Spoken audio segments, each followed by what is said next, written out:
Khan sir के जीवन का सफर इतना गहरा और संघर्षपूर्ण है कि इसे समझने के लिए हमें उनके बचपन की गलियों से लेकर पटना के गंगा घाटों तक की कहानी देखनी होगी। यहाँ उनके जीवन की एक विस्तृत और भावुक कहानी है जिसे आप इत्मीनान से पढ़ सकते हैं।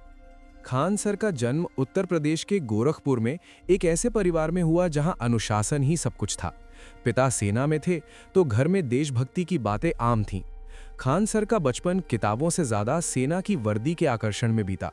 उनका एकमात्र लक्ष्य था वर्दी पहनना। उन्होंने दिन रात एक करके पढ़ाई की और एनडीए यानी नेशनल डिफेंस एकेडमी की परीक्षा पास की। उनके माता पिता बहुत खुश थे कि बेटा अब फौज में अफसर बनेगा, लेकिन किस्मत को कुछ और मंजूर था। मेडिकल टेस्ट के दौरान उन्हें पता चला कि उनके हाथों में हल्का सा बेंड है, जिसकी वजह से वे सेना के लिए अनफिट करार दिए गए। उस दिन खान सर पूरी तरह टूट गए थे। जिस लक्ष्य के लिए उन्होंने सालों तक तैयारी की, वो एक शारीरिक कमी के कारण उनसे छिन गया।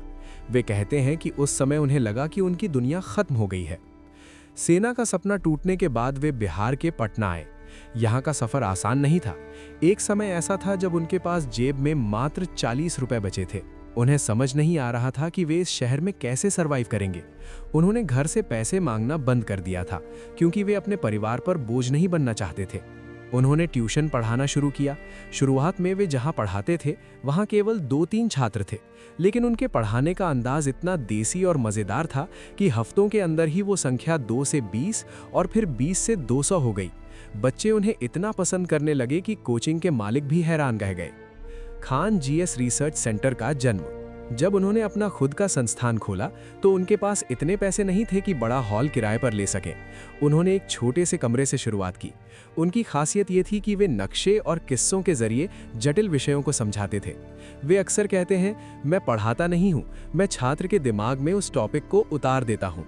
उनकी क्लास में राजनीति, इतिहास और विज्ञान को ऐसे समझाया जाता है जैसे गांव की चौपाल पर कोई कहानी सुनाई जा रही हो।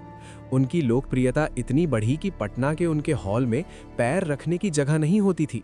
छात्र सीढ़ियों पर और खिड़कियों के पास खड़े होकर नोट्स बनाते थे। सफलता कभी अकेले नहीं आती, साथ में दुश्मन भी लाती है। खान सर की बढ़ती शोहरत और सस्ती फीस ने कई कोचिंग माफियाओं को परेशान कर दिया। उन पर कई बार मानसिक दबाव बनाया गया, यहाँ तक कि उनके संस्थान पर बम से हमले भी हुए। एक बार तो उनके चेहरे पर बम की आंच तक आ गई थी, लेकिन उन्होंने अगले दिन फिर क्लास ली। उन्होंने छात्रों से कहा, कल बम चला था, आज हम फिर पढ़ेंगे।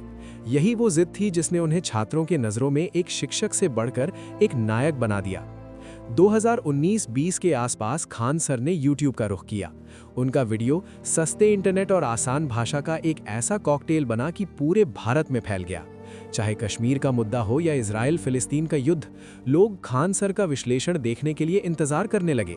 उनके नाम को लेकर भी काफी विवाद हुआ। कुछ लोगों ने उन्हें अमित सिंह कहा तो किसी ने कुछ और, लेकिन उन्होंने बहुत ही खूबसूरती से जवाब दिया, मेरा नाम क्या है, इससे देश का क्या भला होगा, मेरा काम क्या है ये देखिए। वे आज भी अपनी पहचान एक हिंदुस्तानी के रूप में ही देना पसंद करते हैं। खान सर के जीवन की 3 सबसे बड़ी सीख। गरीबी रुकावट नहीं है। खान सर ने साबित किया कि अगर आपके पास ज्ञान है और सिखाने की इच्छा है तो आप 40 रुपए से भी साम्राज्य खड़ा कर सकते हैं। हार में जीत ढूंढना। सेना में ना जा पाना उनके जीवन की सबसे बड़ी हार थी, लेकिन उसी हार ने उन्हें लाखों फौजियों का गुरु बना दिया। सस्ती शिक्षा का संकल्प। आज जहां यूपीएससी की कोचिंग के लिए लाखों रुपए लिए जाते हैं, खान सर वही कोर्स मात्र कुछ हजार या 100 रुपए में उपलब्ध कराते हैं ताकि एक किसान का बेटा भी कलेक्टर बन सके। निष्कर्ष, खान सर आज एक नाम नहीं बल्कि एक आंदोलन है। वे उस भारत की तस्वीर है जो संसाधनों की कमी के बावजूद अपनी प्रतिभा के दम पर दुनिया बदलने का जज्बा रखता है।